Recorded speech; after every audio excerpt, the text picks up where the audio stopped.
Hello, I'm Carolyn Wilson, Director of Investments for Patelco Financial Solutions, and welcome to Understanding Social Security. First things first, I want to show you this important disclosure, or what we call the not may. In short, investment products are not FDIC or NCUA insured. They are not guaranteed by the credit union. They may lose value. Now let's go over a few housekeeping items. All participants will be in listen-only mode. There will be a lot of information tonight. At some points, it may even feel a little bit overwhelming, but we want you to sit back and relax. That's why this webinar is being recorded, and we will send you the replay in a day or two. Our main speaker will present for about 40 minutes, after which we will begin the Q&A session. You're encouraged to type in your questions in the Q&A as soon as you think of them and at any time during the presentation. Please use Q&A instead of chat, just so we can keep an eye on those important questions. This is a very well-attended webinar, and we may not be able to get to everyone's questions tonight. Our apologies ahead of time for that. But our partner for tonight's webinar is Protective Life. You will hear about Social Security benefits, how they fit into your retirement plan. We'll go over some very unique situations. My friend at Protective Life, Steve Walton, is a regional vice president and will be helping with the Q&A. He's also helping us from Hawaii. So we really appreciate him putting a suit on in the lovely state of Hawaii. He has brought us a nationally known speaker for this webinar. Our speaker, Joseph Harris, or Jody as we call him, has a 34-year employment history with Social Security, lucky for us. During his tenure, Jody received many awards, and he worked in every department at Social Security except for IT. As you will find out in a few seconds, he is from Alabama and has the accent to prove it. So you are in for a treat tonight. Take notes. And at this time, I would like to turn the presentation over to Jody. Thank you, Carolyn, and welcome to all of you joining us tonight. And Carolyn and I are going to work together to run this PowerPoint, and we're going to hope that you learn something. Tonight, we want to educate you on Social Security. I'm going to try to answer as many questions as I can, but it's very important that you realize that your advisors at CUSO, at the credit union, is who you need to go to get help and make sure Social Security fits in your financial plan. Next. You can see just a quick outline of what we're going to do tonight. We're going to talk a little bit about the history of Social Security, where it might be headed. We're going to talk a lot about the types of benefits available for you, what you need to do to qualify, give you some ideas of when you might want to file for benefits, some strategies you can think about, everybody's favorite taxes, and then we'll have time for questions and answers at the end. Next. Let's start off with a little history about Social Security. Social Security started in 1935. First payments went out in 1937. Social Security from the beginning has always been a pay-as-you-go system. And what I mean by that, the Social Security taxes that you're paying right now in May, that FICA tax that comes out of your paycheck, is being used immediately in June to pay benefits to your parents and grandparents. First payments started going out in 1937. It's always been a pay-as-you-go system, but in 1937, the rules were a little different. In 1937, you paid the retired worker only, no one else. There were no benefits for a spouse. There were no benefits for a child. Social Security did not pay divorced individuals. They did not pay survivor benefits. There was not a disability program. You only paid the retired worker, and they had to be 65 years old. There was not an early retirement option in 1937. Life expectancy in 1937 was 63. So think about that just a second.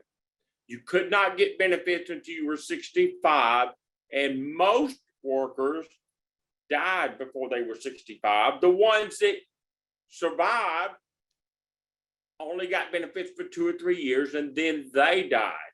So you have way more people paying in than was drawing out. Next. It's not as good a system today. And several things have happened. One of the first and most obvious was Social Security is paying a lot of additional individuals benefits today. Not only are you paying the retired worker today, you're paying benefits to a spouse, you're paying divorced individuals, you're paying children, you're paying disabled individuals, you're paying survivor benefits. But a couple of big demographic issues have hit. The first one was kind of my fault. My generation, us baby boomers, we didn't have enough children. We didn't put enough kids back in the program. If you will think back in the 50s and 60s, most households in my neighborhood had 2, 3, and 4 children. Well, you jump forward to the 80s and 90s, and in my neighborhood, most homes had none, 1, or 2 children. So my generation didn't put enough kids back in the front end. But the most significant thing that happened, my parents did not cooperate by dying. They lived too long. They didn't draw Social Security benefits 2 or 3 years. They drew Social Security benefits 2 or 3 decades. My father-in-law died last year. He was 91. He drew Social Security benefits almost 30 years. So today you have fewer people paying in and more individuals just drawing benefits out longer. So now you have more money going out in payments than is coming in tax collections. So it's just turned into a numbers game. Next. And so people ask, well, will it be there? The Social Security actuaries project that if Congress does nothing at all, Social Security has adequate resources to pay benefits in full until 2035. And sometime late 2034, early 2035, Social Security will not have adequate revenue to pay all of the promised benefits. At that point, if Congress does nothing, then everyone will take a 20% cut in payments because the current law requires payments going out to match the revenue coming in. Now, before you panic about this, you need to understand that historically, Social Security has arrived at this point twice in the 87-year history of Social Security so far. Both times, Congress took action to put additional resources into the program. But in the political world, a problem that is 10 years down the road doesn't have a sense of urgency at this moment. For example, the last time Social Security was at this point was in 1983. They were looking at cutting benefits in July of 1983. In April of 1983, Congress amended the Social Security laws to put additional resources into the program so benefits were paid in full. Right now, there's about 65 million people receiving a payment every month, and that number's going to go up to about 70 or 72 million in the next decade. So I can't conceive of a situation where Congress is going to allow benefits for 70 million voters to be reduced. But if something doesn't happen, that's what the current law requires.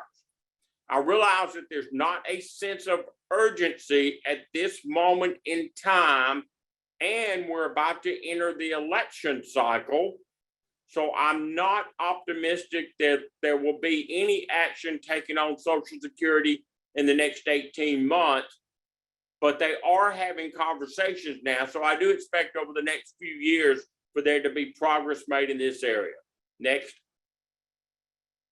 So how does Social Security fit in the retirement plan that Carolyn and her coworkers are putting together for you? Where does Social Security fit in your retirement plan? First, let's clear up a couple of misconceptions. Social Security was never intended to be the sole source of your retirement income. On average, Social Security replaces about 40% of your pre-retirement income. So you can see from our graphic here that many of you will have a variety of resources into retirement. Social Security is just one piece of your retirement puzzle. Now, it's a significant piece, but it's not all of it. We've already talked about it being a pay-as-you-go system. And so you're looking at how does it fit into your individual retirement plan. And I really think you need to focus on using your Social Security benefits and treating them just like you do your other financial assets, and meet with your advisors to discuss what you plan to do with Social Security before you contact the Social Security office and file for benefits, because Social Security employees do not provide financial guidance. They're just going to ask you, what month do you want your check to start? Next. So people ask me, how much could you get? Well, the average Social Security check, retirement check this year is $1,827. Well, then they'll say, well, I paid a lot in. I should get a lot of money. Well, the answer to that is maybe yeah, maybe no, probably no. For 2023, the maximum check for someone starting payments this year is $3,636. But to get that payment, you need to pay maximum Social Security taxes every year for 35 years. But if you get that, you're going to get about $43,000 a year from Social Security. The average person gets about $22,000 a year from Social Security. Next. So you can see why that's going to be a significant asset. It's important for you to grasp that Social Security benefits are adjusted for inflation. They're not a frozen amount. Now, we can have a conversation about the inflation index that Social Security uses, whether it's a good one or a bad one, but there is an adjustment for inflation. Remember, you cannot outlive your benefits. They're good for your life, and they may also be payable to your spouse for their lifetime. So those are a couple of advantages to Social Security over maybe a traditional pension plan. Next. So let's talk about the benefits. What you control, what you don't control, and the key financial decision you need to be prepared to make. First, your Social Security benefits are based on your highest 35 years of earnings over your entire lifetime. It is not based on your high 3 or high 5 or last 10 or some combination like that. Social Security is looking at a snapshot of your lifetime of employment. To qualify for Social Security retirement benefits, you need 40 credits. And you earn a credit now by having a certain amount of money. So you get $1,620 gets you 1 credit. You can earn 4 a year. So if you have $6,500 worth of earnings this year, you have your 4 credits for 2023. You can earn that all in January, or you can spread it out the whole year. It doesn't matter. But as soon as you have your 4 credits, you can't earn extra this year. Once you get your 40 credits, 10 years worth of work, then Social Security looks at your highest 35 years of earnings over your lifetime. But to benefit you, Social Security does not use your actual earnings for most of those 35 years. Social Security takes all the earnings that you had prior to age 60, each individual year of earnings prior to age 60, and indexes those dollars up to what a dollar is worth the year you turn 60. Everything from 60 forward will be actual dollars, but anything before age 60 is a pretend dollar. So let me give you a quick example of how that would work. Say you were filing for benefits this year, and in 1975, you earned $10,000. But that was fair money in 1975. That is poverty level today. But when your benefits were determined this year, you received credit for a little over $63,000 for 1975, because that's the value of that $10,000 now, and you're retiring now. You're not retiring 40 years ago. So you take all of your earnings that you had prior to age 60 each individual year, index those dollars up to what a dollar is worth the year you turn 60. Everything from 60 forward will be in actual dollars. You pick the highest 35 out of that group, add them all together, divide it by 420. 420 is the number of months in 35 years. So that gives you your average monthly earnings that have been indexed.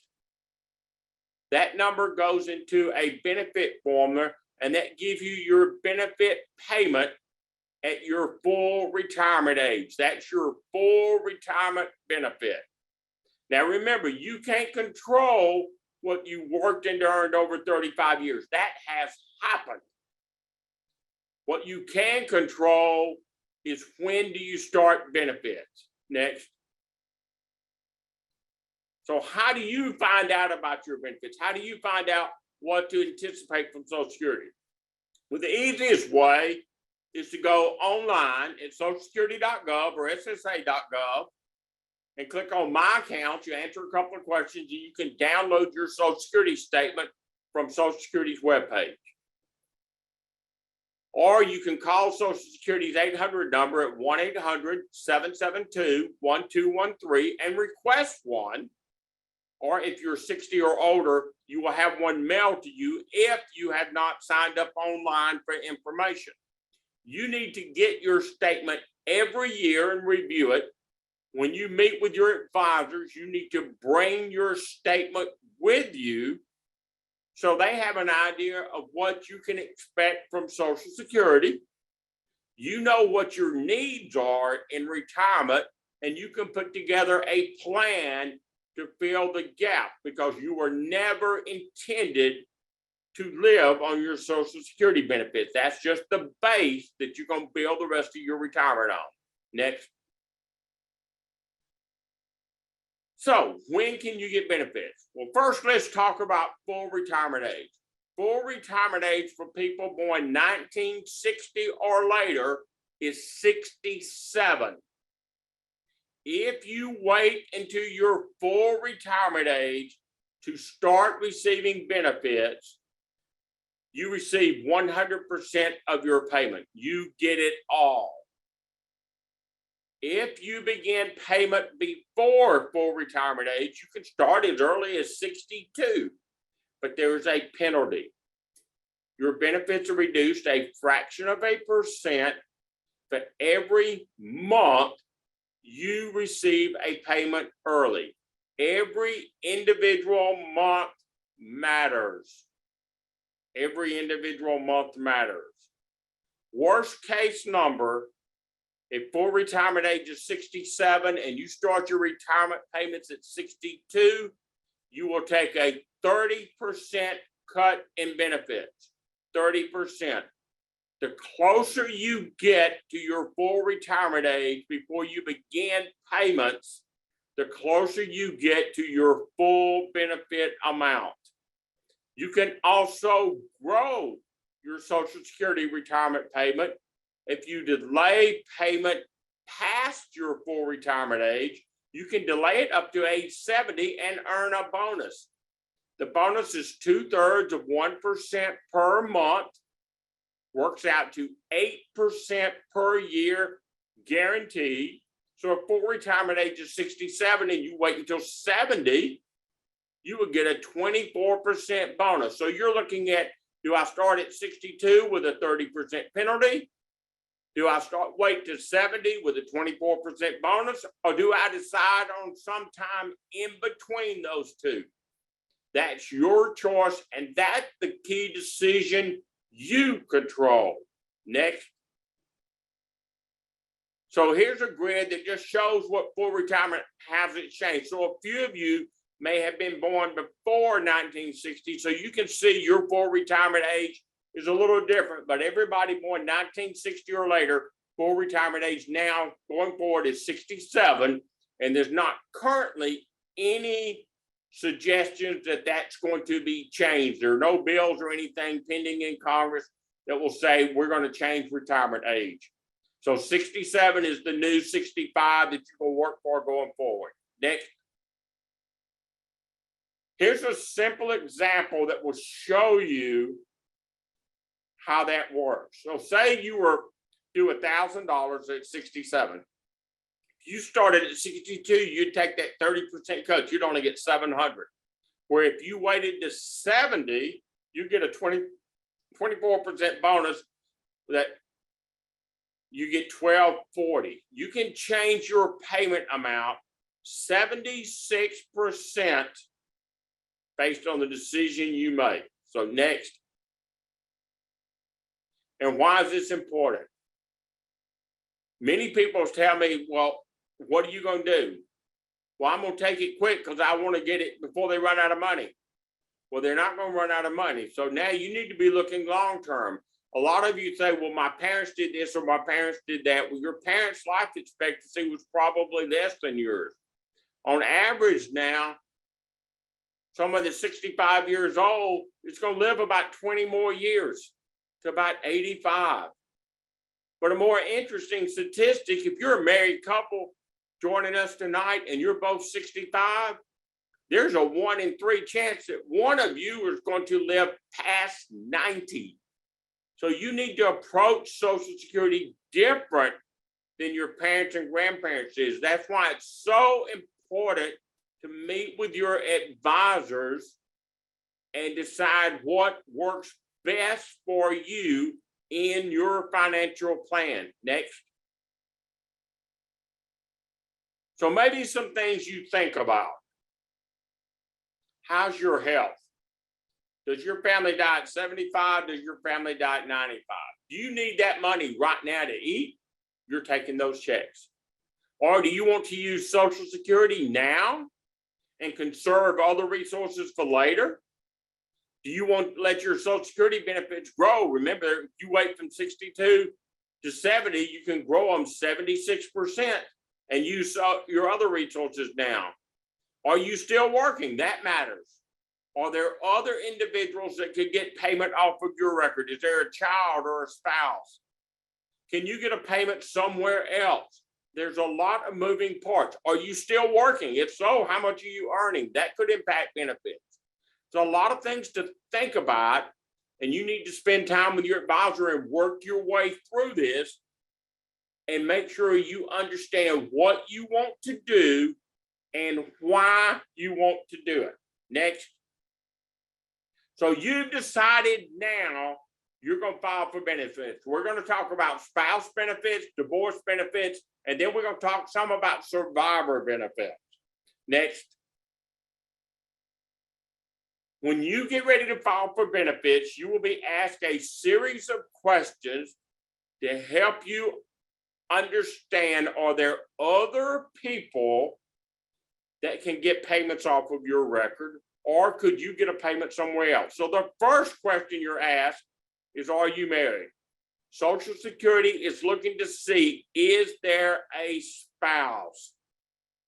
Your current spouse, if they wait until their own full retirement age to start payments, can get an amount equal to 1/2 of your full retirement amount or their own retirement benefit, whichever is larger.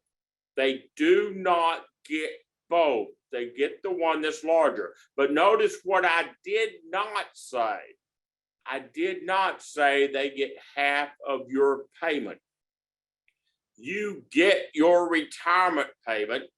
This is an additional amount due your spouse. Next. Some important criteria for your spouse. Number one, they cannot file for benefits off of your Social Security record until you start your retirement benefits. It doesn't matter what your spouse's age is, they can get nothing from you till you start your own. When they file for spouse benefits, they must file their own retirement claim at the same time. They no longer have the option to start one and defer the other one. If they file for spouse payments before their full retirement age, instead of getting that 50% share, there's going to be a reduction. They start at 62, the earliest possible. They're going to only get 32.5% of your amount. They're not going to get that 50% share unless they wait to their own full retirement age to file for anything. Then, if they file for any type of benefit before their full retirement age, either spouse payments or their own retirement, they are locking in a reduction. They only get that 50% share if they wait to their own full retirement age to file for anything, and half of yours is more than all of theirs, because they're always going to get the larger of the two, not both. The larger of the two. So to get spouse benefits, you have to file your retirement claim first. Your spouse has to be 62 or older, and when they file for spouse payments, they get the larger of the spousal payment or their own retirement. And if they take anything before their full retirement age, the benefits are reduced. Next. Then people say, well, what if I was previously married? Well, that's a it depends answer. The first and most important thing, the prior marriage must have lasted 10 years or more, and your ex-spouse cannot currently be married. So they had to have been married to you at least 10 years or more before the divorce and not currently married. If it's less than 10 years, they get nothing. If they have remarried and are currently married, they get nothing. Now, your divorced spouse has a filing opportunity that's not available to anyone else. Remember, I told you that your current spouse could not file for benefits until you started yours. Where your ex can, they don't have to wait on you. If you are at least 62 years of age or older, so you could file a retirement claim, whether you do or don't, and your ex is at least 62, having been married to you 10 years or more and not currently married, then they can file for benefits on your record. They don't have to wait on you. Benefits paid to your former spouse are just like what's paid to your actual spouse. So if they wait to full retirement age, they get that 50% share. If they file for benefits early, there's a reduction. At 62, they're only getting 32.5% of your amount, just like your spouse would. Benefits paid to your former spouse have no impact on anything paid to you, nor do they impact anything paid to any other family members, your current spouse or children. So what they do has no impact on you. But remember, when they file for divorced spouse benefits, they have to file their own retirement claim at the same time. They get the larger of the two, not both. In today's world, not many individuals get spouse payments or divorce spouse payments because many households are dual income, and what the spouse gets on their own retirement record is more than half of yours. So they get their own retirement. They do not get the spouse payments. Next. Another benefit that Social Security pays is survivor benefits. They pay a widow or a divorced widow. Divorced widows get paid the same as a widow. A widow or divorced widow, if they wait until their own full retirement age to start survivor payments, they receive an amount equal to 100% of what the deceased individual would have been due if they were alive that day. Now that's kind of government speak, so I'm going to tell you in English what I just told you. When you get ready to file your own retirement claim, you're making a decision about what you will receive today and what your widow will receive tomorrow. If you elect to start your own retirement payments before your full retirement age, so you're taking a reduced retirement payment, you're capping what your survivor can receive. They can get no more than you would have gotten had you continued to live and you were getting a reduced payment. Conversely, if you had delayed taking your retirement benefits past your full retirement age to get that bonus of 2/3 of 1% per month up to age 70, your widow can get that increase. So if you waited to 70 to get that 24% bonus, the widow can get that. So if they wait until their full retirement age, they get what you would have gotten, whether it was a reduced payment or the bonus. The widow gets that. A widow can start payments as early as age 60 rather than 62. Of course, there's a penalty for starting early, 28.5%. So at 60, you're only getting 71.5% of your amount. Then a widow has a filing strategy that is available for them that's not available for anyone else. Survivor benefits are a death payment. Your own retirement benefit is a life payment. You can always mix and match the two. You can start the survivor payment as early as 60 with a maximum penalty of 28.5%, and delay taking your own retirement check until 70 to get the 24% bonus. And if it's larger, then you can switch over, or you can do just the opposite. you can take your retirement payment at 62 with that full 30% penalty. And when you reach full retirement age, you can switch over to the full widow payment and get 100% of it because you did not take it early. This is a situation where you need to be sure and talk to your advisors before you contact Social Security, so you can tell them that, hey, I want to file for this benefit now and delay the other one to later. Otherwise, the Social Security rep is going to pay you the largest amount you're due that day, regardless of what you might have been due by sequencing your payment. So meet with your advisors before you start these payments. A widow or divorced widow can remarry and keep the benefits as long as they remarry after age 60. They remarry before 60, they lose their survivor benefits. They remarry after, they keep them.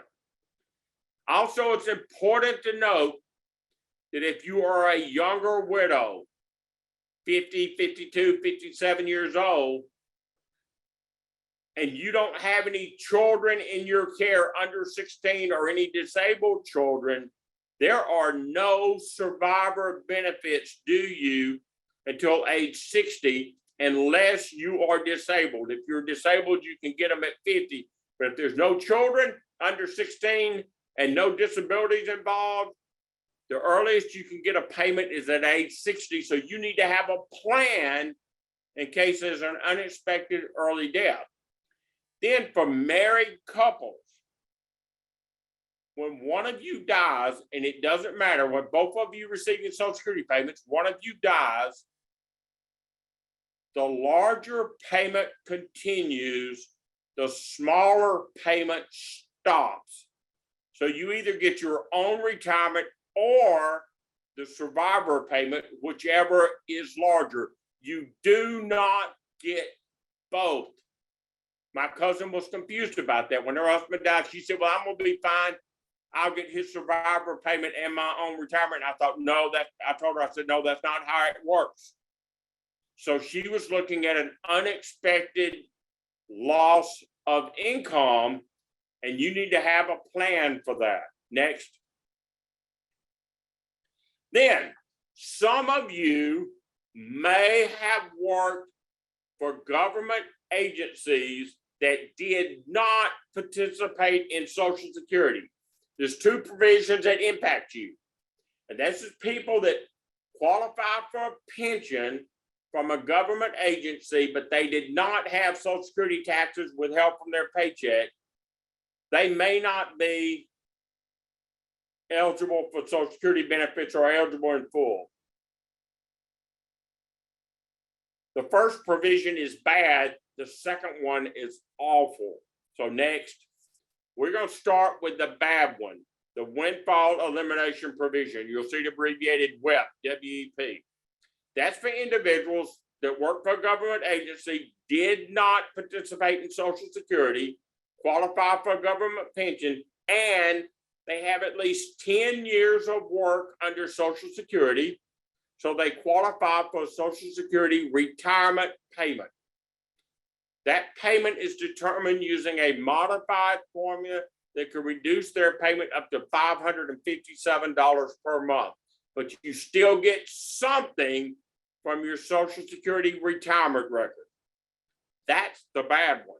Next. Government pension offset, GPO, is the awful one. That's for the same person that worked for a government agency. They did not participate in Social Security. They qualify for a pension from that government agency. They get their pension just like normal. Their Social Security payments as a spouse, that 50% share, or as a survivor, that 100% share, is figured just like normal. Then Social Security will take 2/3 of their monthly government pension amount and subtract that dollar for dollar from any Social Security payments they're due as a spouse or a widow. And frequently it makes those benefits go away. They get nothing. So these two provisions only apply if you work for a government agency and did not pay into Social Security and get a pension from that agency.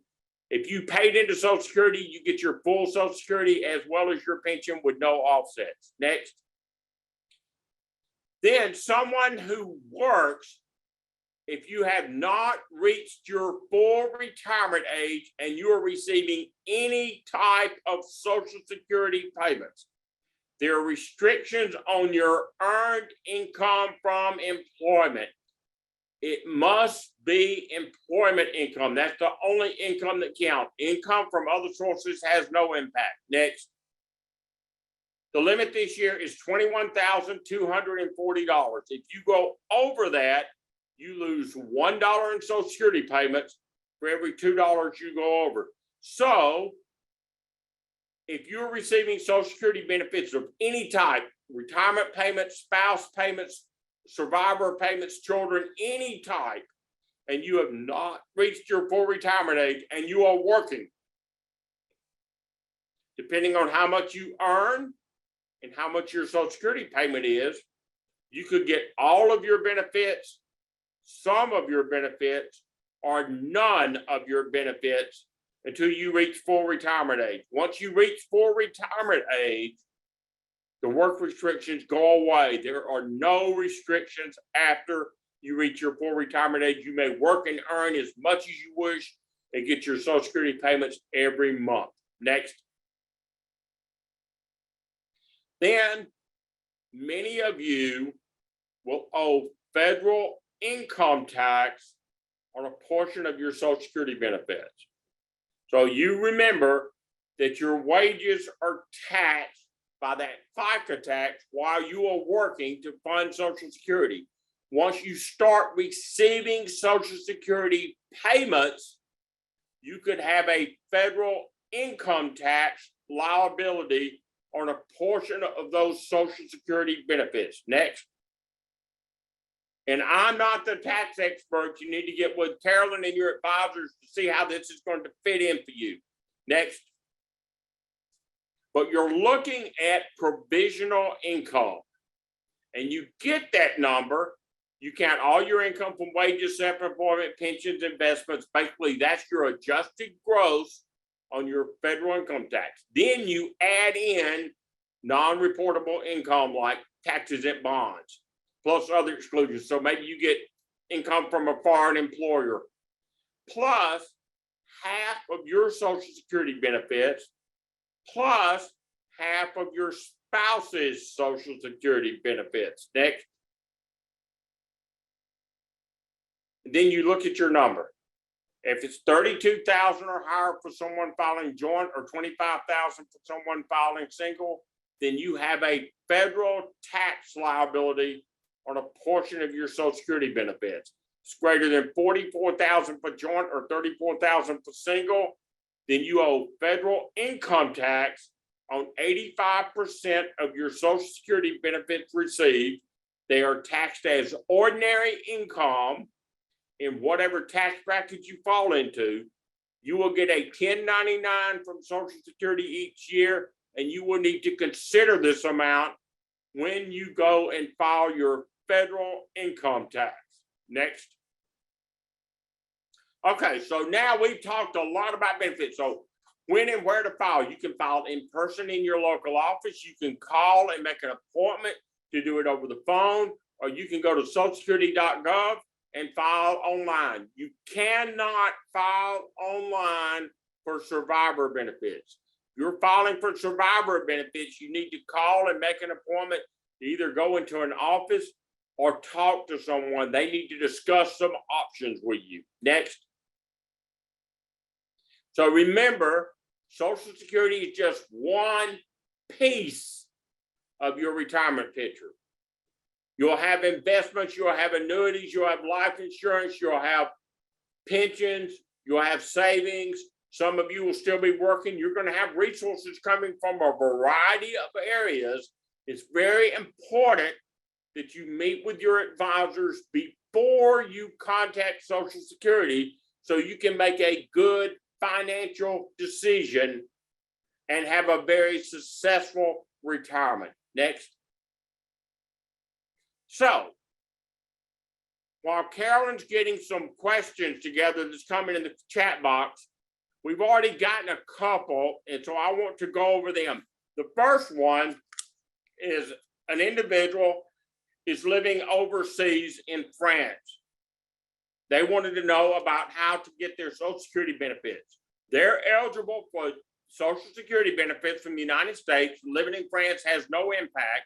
They need to go to the U.S. Embassy or contact the U.S. Embassy, and they can help you file your claim.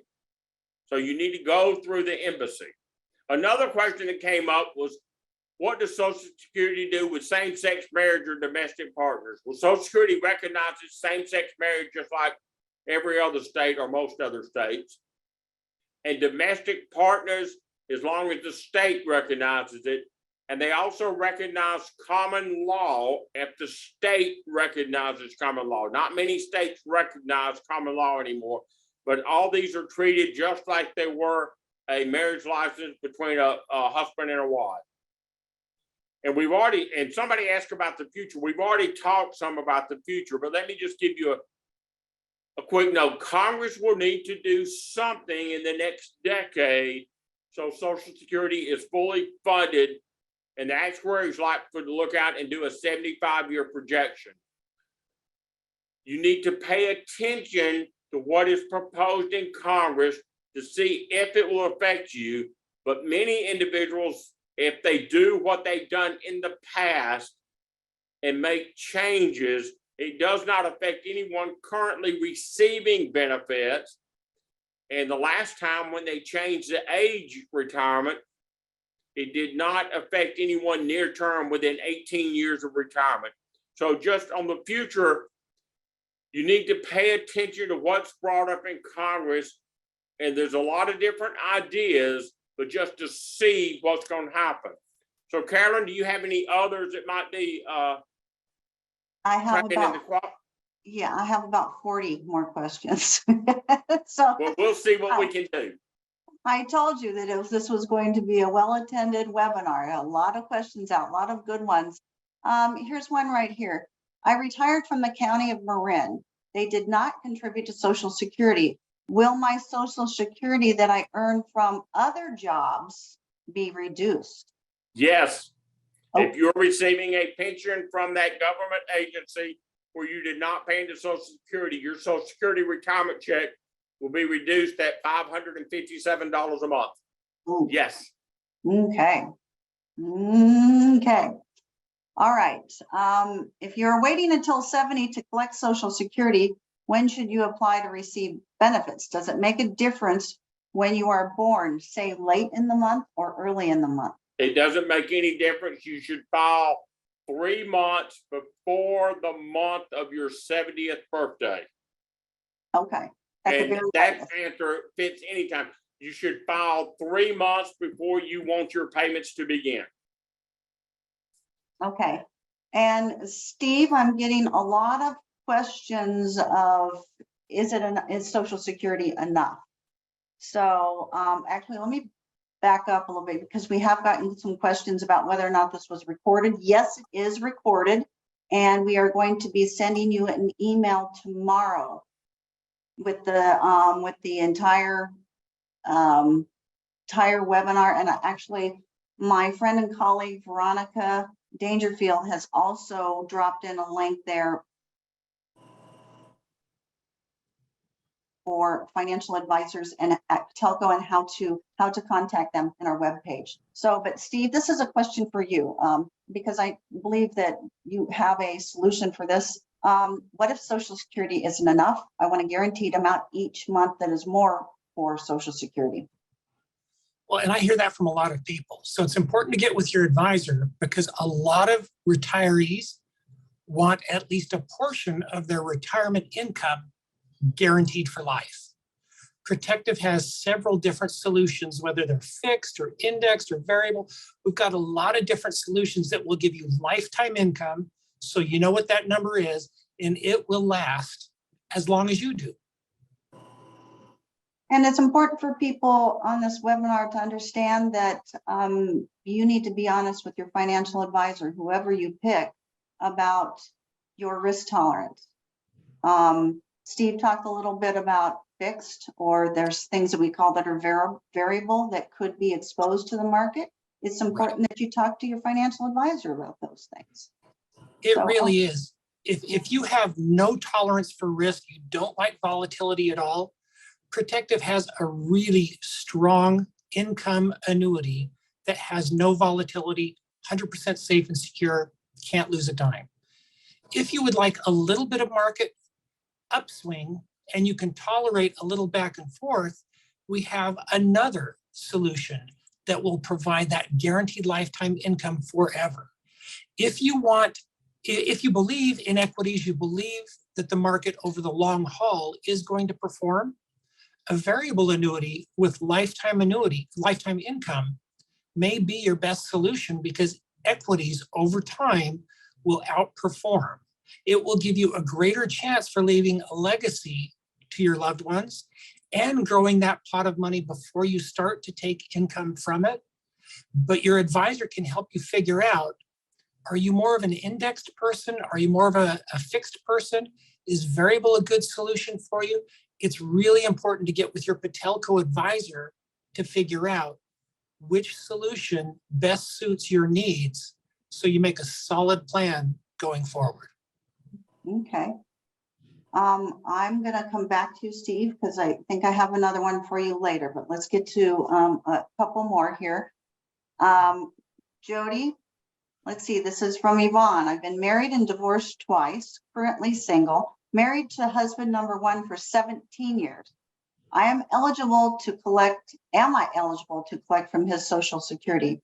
I am 3 months older than him. Do I have to wait until he reaches age 62 before I can start collecting? Did you get all that? Yes, and so the answer is yes, yes, yes. Oh, okay. So because you were married 10 years or more and not currently married, you could be eligible for benefits as his divorced spouse. You have to wait until he is at least 62 to file for those benefits. He has to be eligible to file whether he does or doesn't. Then you can file as a divorced spouse on his record. But remember, when you file for divorced spouse benefits, you must also file your own retirement claim at the same time, and you will get the larger of the two. The other thing to consider is if you were married to husband number two at least 10 years, you're eligible off of his record also, and Social Security will pay you whichever record gives you the most money. But your ex has to be 62 or older, you have to be 62 or older, and you have to be married to them 10 years or more and not currently married, and you're eligible for divorce spouse benefits. And we don't get to combine them all, huh? No, it's not a cumulative total, it's whichever one is the most. Okay, here's part of an add-on to that question. Is it true that I must wait 2 years before I can apply for my ex-spouse's benefit after the divorce decree? Yes, the divorce, you must have been divorced at least 2 years to get divorce spouse benefits, unless you were receiving benefits as their spouse at the time of divorce, and then you can convert immediately. But if you had never filed for spouse payments, you must wait 2 years. Okay. See, every time I see this from you, Jody, I learned something new. I did not know about that. Okay, let's see, Steve, I'm going to go back to that one that this was a really good question. My Social Security income will be fine for about 5 to 7 years, but then I will need more. Okay. Protective has an annuity called Protective Income Creator. It's got the highest payout. And if you need income to start in the next 1, 2, 3 years, it's going to give you more money than just about anything else, but you don't have any of the volatility. So you know what your lifetime payments will be. And that's probably the solution for you if you're looking for something immediately until you can start to claim Social Security. It will help you wait until you can claim that higher Social Security benefit that Jody was talking about. Okay, okay, good. And again, all you have to do is see your Patelco financial advisor. Okay. Couple more for you, Jody. Well, it's like 6:25 or so now. We'll take several more. We might go a little bit after an hour, but we'll take a few more here.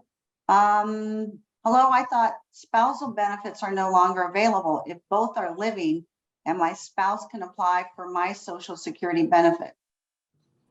If both are living, you're going to get spouse payments. If you filed your own retirement claim, your spouse can file on your record if they're 62 or older. But remember, they have to file their own retirement claim at the same time, and they get the larger of the two.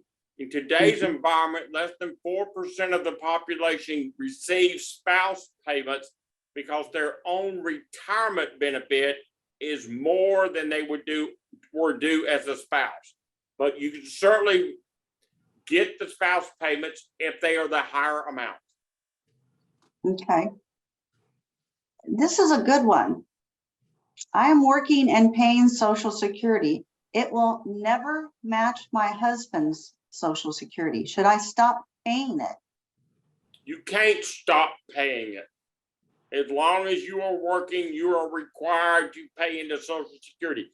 Even if you are working after you start receiving Social Security benefits each month, you still have to pay the Social Security tax on your earnings from employment.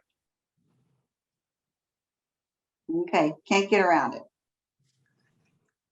Let's see, if you haven't worked 35 years before retirement, that means the years you work up to retirement is figured for benefits. So would cutting hours, which lowers income, be a bad idea? Well, if you have not worked 35 years, Social Security adds 0 years in to get to 35. So say you've worked 29 years. Well, Social Security is going to count 35. So you're going to have 6 years worth of zeros figured into your average earnings because they count 35 years. So if you've got 35 years, reducing your income is not going to affect you. But if you don't have 35 years, any income beats a 0. Mm-hmm. Any income beats a 0. That's right. Okay. This is more of a comment for me. Does your recorded version sent to the attendees include the slides, or is it voice only? It includes the slides. And also, she says the webinar is very informative. Thanks. So now here's one. What if you die waiting for age 70 for extra bonus? My spouse loses anything related to my record, right? Wrong. Mm-mm. Your bonus is set at what you would have earned the month of death. So Social Security assumes you were delaying your payment to get the bonus. And so they give your survivor the benefit amount you would have gotten your month of death. Okay. I missed when the federal taxes would apply. Was that before reaching full retirement age, after, or both? That the federal taxes on your Social Security payments apply once you start receiving Social Security benefits. It has nothing to do with your full retirement age or anything. If you are receiving a Social Security payment, you could have a federal tax liability on that payment. You need to meet with your financial advisor and talk to them about what your income stream is, and they can walk you through whether the Social Security benefits are taxable and how much, and see how it would affect you. Mm-hmm. Okay. If I was laid off and received severance, is that counted as earnings as your salary? If you, yes, it does, unless you are quitting and not going back to work. So if it was a lump sum payment and you have stopped working, then it may not count as earnings if you're filing for Social Security benefits. Okay. Okay. Does it work for applying for Social Security after you're already on Medicare? Okay, if you're already on Medicare, then you must have filed for Medicare only and told Social Security you did not want monthly payments at this point. So whenever you want the monthly payments to begin, you will need to go into contact Social Security, and you will not be able to do it online. You will need to call and make an appointment or go into an office and file a retirement claim to start the payments. Because if you're just on Medicare only, you're not receiving payments at this point. Mhm. Okay. Let's see, we'll do 2 more and then we'll close this up. It's been amazing. Let's see. My ex-husband of 12 years later remarried for about 3 years when he died. I'm retiring this year at 62. Can I draw from his Social Security and wait to draw mine? Which is, are you talking about the dead person? My ex-husband of 12 years later married for about 3 years when he died. So he Okay, died after the 3 fact years that of he marriage. remarried has no effect on you. So if Okay. you were married to him 12 years or more and you are not currently married, or if you are married, you remarried after reaching age 60, you are eligible for divorce widow benefits. And you can start the survivor payments as early as age 60 and wait to start your own retirement payment to any time you want after that. But you need to meet with an advisor and let them work through both of your numbers to see whether it's better for you to start the survivor payment now or your own retirement payment and wait on the other one. And you need to know what you want to do before you contact Social Security. So your advisor is the key here. Mm-hmm. Okay. Let's see. Let's do one more. This is kind of a long one. My Social Security statement says, quote, these personalized estimates are based on your earnings to date and assume you continue to earn amount blank per year until you start your benefits, unquote. How do I run accurate estimates if I plan to stop working this year at age 57, but I don't plan to start receiving benefits until after my full retirement age? So, Okay. uh-huh. You have a couple of options. The first option is if you just wait 2 years and have 0 earnings posted on your record for 2 years, then your statement will automatically adjust because then it will assume you are no longer working. Or you can go to Social Security's webpage and there are calculators available where you can go in and change what's on that statement to show that you are not going to work going forward if you don't want to wait the 2 years. But get with your advisor and they can help you do that. Okay, I'm gonna throw in one more. Once benefits are filed, how long before you receive the checks? Once you're eligible for benefits, Mhm. normally, if you file 3 months before you want your payment to start, they'll start on time. But remember, Social Security pays a month behind. So if you want your payments, if you're going to start payments in May, you're not going to get that check until June. Social Security payment dates are based on your birthday. So if you're born the 1st through the 10th, you receive payment the 2nd Wednesday of the month. The 11th through the 20th, you get it the third Wednesday of the month. The 21st through the 31st, you get it the fourth Wednesday of the month. So if you file for benefits in May and your birthday is today, you're not going to get a check until the fourth Wednesday in June.